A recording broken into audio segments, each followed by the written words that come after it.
अस्सलामुअलैकुम। तो कैसे हैं आप लोग? लगदा दुआ नहीं कर रहे मेरे लिए तुसी। आपकी बहन बीमार होने और ना होने के एज पे लुढ़क रही है। कभी गला ठीक हो जाता है, कभी दूसरी तरफ चला जाता है।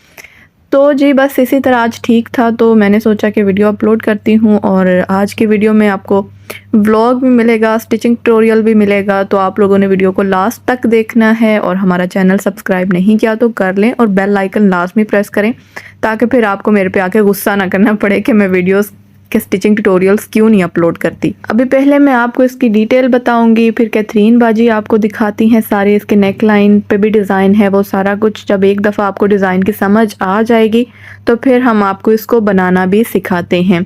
बेसिकली ये डिज़ाइन लग तो सेम रहा है लेकिन इसके बनाने का तरीका थोड़ा डिफरेंट है। दुपट्टे पे और तरह बनना है और नेक लाइन पे और फ्रंट पे और ये जो स्लीव्स हैं उन पे और तरह बनना है। Now let's talk about trouser. तो उस पे हमारे पास एक लेस पड़ी हुई थी घर में, तो हमने उसमें से कुछ डिज़ाइंस निकाल के लगा दिए। वो सेम कलर ही है, इस वजह से इतना ज़्यादा प्रोमिनेंट उसके ऊपर नहीं हो रहा, लेकिन जब रियल में हम लोग इसको पहनते हैं तो ये काफ़ी ज़्यादा एलिगेंट लगता है, लेकिन फिर भी कैमरा में नज़र आ रहा है। तो जी आपकी मर्ज़ी है आपने वो डिज़ाइन तो बनाना है या नहीं, लेकिन आज जो हम आपको दिखा रहे हैं ये आप कैजुअल ड्रेस पे आराम से बना सकते हैं। और जो आप मुझे कहते रहते हैं आप ही कैजुअल ड्रेसेस की भी आप स्टिचिंग बताया करें, तो ये है फिर उनका आंसर। ये आज हमने कैजुअल ही रखा है। अगर आपको कैजुअल लग रहा है तो, अगर ये भी फॉर्मल लग रहा है तो फिर तक कोई हाल नहीं तोड़ा। तो चलें जी करते हैं इसका स्टिचिंग ट्यूटोरियल स्टार्ट। इसके लिए ना बेसिकली आपको चाहिए 4 फ्यूजन पेपर के पीसेस। 4 तरह की आर्क्स आपको बनानी है। फर्स्ट की जो विड्थ है वो 3 इंचेस, सेकंड की 1.8 इंच और अभी हमारे पास थर्ड और फोर्थ भी है। अभी थर्ड की मैं आपको बताती हूँ। थर्ड है जी हमारे पास 2.2 इंचेस अप्रोक्सीमेटली और जो फोर्थ वन है उसकी हमारे पास विड्थ है अबाउट 1.7 और 8 इंचेस। अभी आ गया है हमारे पास वो पीस, इसको हमने कर लेना है फोल्ड। ये वाला जो पीस है इसकी विड्थ है 3 इंचेस। फोल्ड करने के बाद हमारे पास आ गया है जी ये मेजरिंग टेप और कंपास। ये दोनों चीज़ें ही हमारे पूरे डिज़ाइन में यूज़ होंगी। ये हमारी फर्स्ट आर्क है, उसको ड्रॉ करने के लिए हमने कंपास को 3.5 इंचेस ब्रॉड ओपन करना है और उसके बाद आप ना थोड़े अपने हिसाब से देख लीजिएगा कि कितनी आपको जो आर्क है वो डीप चाहिए। उसके अकॉर्डिंग आपने कंपास को थोड़ा उस पेपर से दूर रख के तो आपने 2 तरह की आर्क्स ड्रॉ कर लेनी है। अब जो पहली और दूसरी आर्क है उनके दरमियान में जो डिस्टेंस है वो तकरीबन 1 इंच का होगा या फिर 0.8 या 0.7 इंचज़ का। ये भी आप पे डिपेंड करता है कि आपको डिज़ाइन जो है वो थोड़ा उसकी विड्थ ज़्यादा चाहिए, बड़ी चाहिए या फिर कम चाहिए, तो आप उसके अकॉर्डिंगली उसको वेरी कर सकते हैं। हमने अगेन आपको स्टैंडर्ड साइज़ ही बताना होता है और स्टैंडर्ड ही डिज़ाइन बनाना सिखाना होता है। बाकी आपने उसमें से अपनी चॉइस के अकॉर्डिंग चीज़ों को खुद एडजस्ट करना होता है। अच्छा जी, फिर हमने क्या करना है कि हमने उन दोनों को रिमूव कर लेना है इसमें से। अभी ये फोल्ड किया हुआ था, इस वजह से ये हमारी 2 आर्क्स बन गई हैं।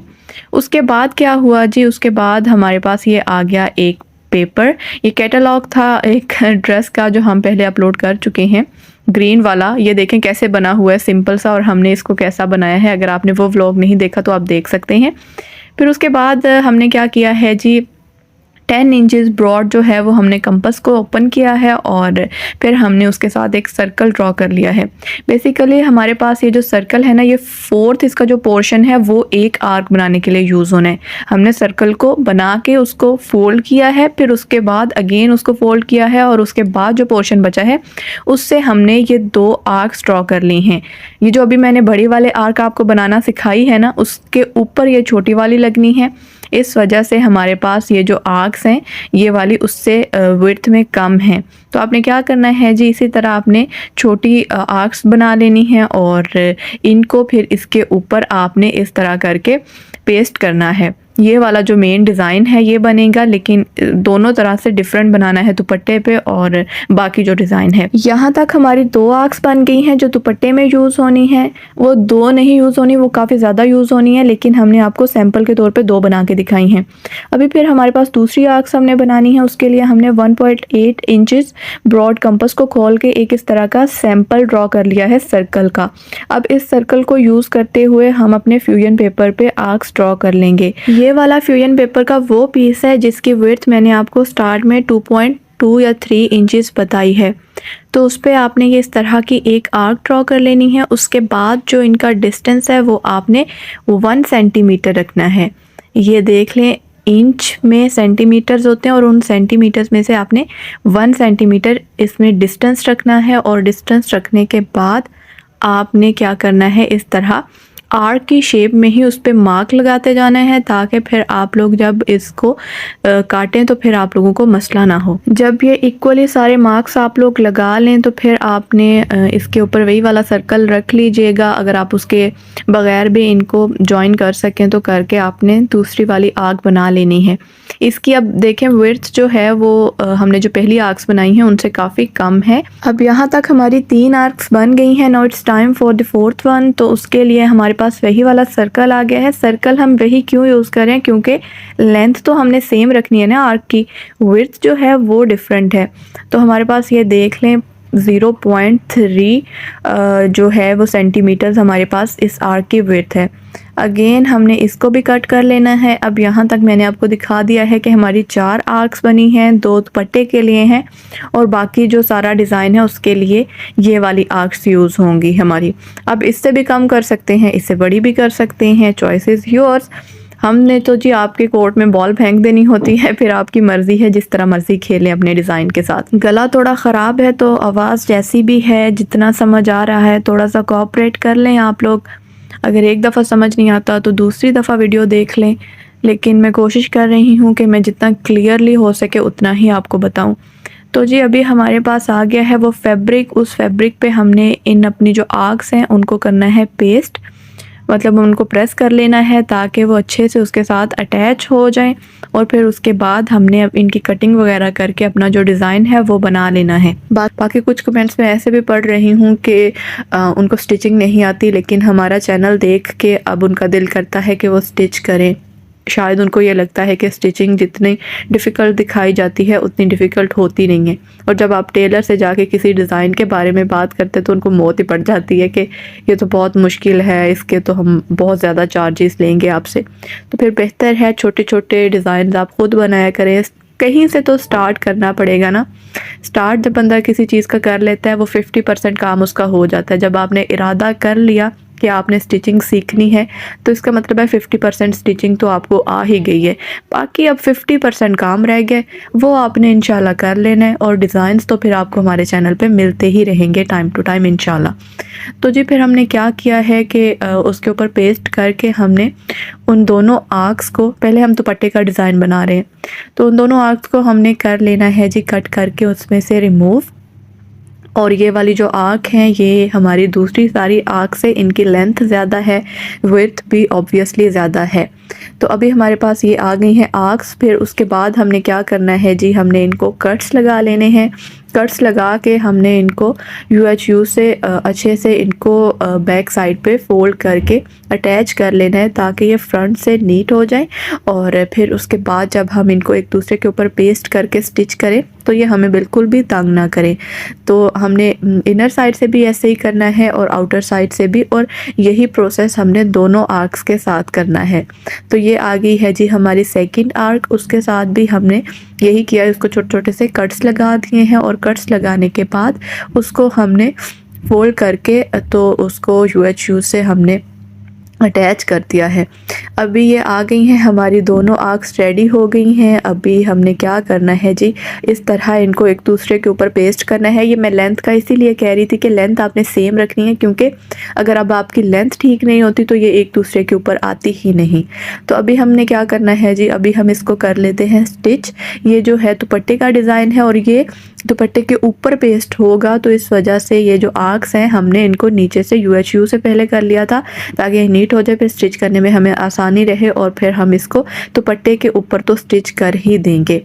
तो जी इसके जो कॉर्नर्स हैं ना, वो जैसे आर्क है तो इसी तरह ही दुपट्टे के जो राउंड राउंड से कॉर्नर्स बनेंगे और वो बहुत प्यारा लगता है। मुझे ये चीज़ दुपट्टे में बहुत ज़्यादा पसंद है कि उसका जो फॉल है वो बड़ा प्यारा लगता है इन कॉर्नर्स की वजह से, और ओवरऑल उसकी लुक अच्छी आती है। तो जी हमारे पास ये स्टिच हो गई है। स्टिच होने के बाद अभी ना ये मैं आपको दुपट्टे के साथ साथ मतलब बताना सिखा रही हूँ। ये है तो वैसे फैब्रिक ही, लेकिन ये जो हमारा दुपट्टा होगा ना, हमने शिफॉन का दुपट्टा लिया है तो उस पे हमने इसको अटैच करना है। बेसिकली ये जो डिज़ाइन था हमने कुछ टाइम पहले बनाया था, तो इसका ट्यूटोरियल नहीं था हमारे पास, लेकिन हमने दोबारा उसका ट्यूटोरियल बनाया है ताकि आप लोगों को फिर जब आप डिज़ाइन देखते हैं तो आपकी नेक्स्ट डिमांड यही होती है कि हमें इसका स्टिचिंग ट्यूटोरियल दें। तो मैंने सोचा कि आपके मुंह से बात निकलने से पहले ही पूरी हो जाए, तो हमने ये वाला स्टिचिंग ट्यूटोरियल साथ ही दे दिया है। तो आपने ये फैब्रिक इस पे ये वाला फैब्रिक यूज़ नहीं करना, आपका दुपट्टा जिस फैब्रिक का होगा आपने उस पे इनको अटैच करना है, तो इस चीज़ में कंफ्यूज ना होइएगा। फिर हमने क्या किया है जी, हमने इसको बस जस्ट इस पे स्टिच कर लिया है। जितनी भी आपकी आर्क्स होंगी, जितने भी दुपट्टे की लेंथ विड्थ जिधर भी आपने लगानी है उस पर आपने इनको कर लेना है स्टिच। तो स्टिच करने के बाद जब हम उसको बैक साइड पे फोल्ड करेंगे, जो कि फ्रंट साइड थी दुपट्टे की और भी फैब्रिक की भी, तो उस पर वो वाला डिज़ाइन बन जाएगा। अभी ये जी हमारे पास आ गया है दूसरा डिज़ाइन जो हमने इसके स्लीव्स पे और बॉटम वगैरह पे बनाया है। तो उसके लिए भी हमारे पास वो जो छोटे वाली आर्क्स थी उनको हमने सेम यही किया है, बस उसके ऊपर प्रेस किया है। प्रेस करने के बाद उससे लेंथ और विड्थ का हमने एक और फैब्रिक का पीस लिया है और उसको इनके नीचे रख के हमने स्टिच कर दिया है। और ऐसा हमने इसलिए किया है क्योंकि वो वाला जो डिज़ाइन था वो तो पेस्ट होना था ना दुपट्टे पे, ये वाला जो है ये बॉटम के भी नीचे लगेगा और स्लीव्स के भी, तो इस वजह से इसको हमने इस तरह बनाया है। तो जी उसके बाद आपने क्या करना है कि अभी हमने इनको स्टिच कर लेना है, इसको स्टिचेस लगा लेने हैं नीडल से। इधर भी हम थोड़ी सी UHU यूज़ कर रहे हैं ताकि ये आराम से उसके साथ पहले स्टिक हो जाए और फिर उसके बाद हम जब इसको नीडल के साथ स्टिचेस लगा लें तो फिर स्टिचेस लगाने में मसला ना हो। जब भी आप किसी राउंड शेप को या कर्व शेप को स्टिच कर रहे होते हैं तो फिर उसमें अगर आप किसी गम का यूज़ कर लें उनको पहले अटैच करने के लिए, तो फिर आपके लिए ही आसानी होती है। ये दोनों हमारी कर्व्स बिल्कुल इसी तरह ही आपने बना लेनी है। ये सेम प्रोसेस हमने ये जो जिंक वाली है उसके साथ भी किया है। और फिर हमने क्या करना है जी, उनको अपनी स्लीव्स के नीचे या गले पे या फिर आपने बॉटम पे जिधर भी लगाने उधर लगा के तो पर्ल्स के साथ थोड़ा सा एम्बेलिश कर देना है। तो ये था जी हमारा स्टिचिंग ट्यूटोरियल। ये आ गया दुपट्टा और साथ में पूरा ड्रेस। तो इस तरह करके आपने इस तरह का ड्रेस डिज़ाइन कर लेना है। बिल्कुल कैजुअल लुक है, जॉबियन है तो भी आपके लिए बेस्ट है, यूनिवर्सिटी गोइंग है तो भी आप इसको अच्छे से कैरी कर सकते हैं। आपकी कोई प्रेजेंटेशन वगैरह है, कोई इवेंट है तो उसके लिए भी। बाकी अगर आप लोग हाउसवाइफ हैं तो फिर तो आपके मज़े हैं, आराम से पहने और डिनर पे जाएं। तो जी ये मैंने आपके लिए कुछ पिक्चर्स भी ऐड कर दी हैं ताकि आपने अगर स्क्रीनशॉट लेना है तो कन्वीनियंटली ले सके। अभी मुझे दे दें आप लोग इजाज़त और दुआ में याद रखिएगा, स्पेशली आजकल तो दुआ की ज़्यादा ही ज़रूरत है। अल्लाह हाफ़िज़।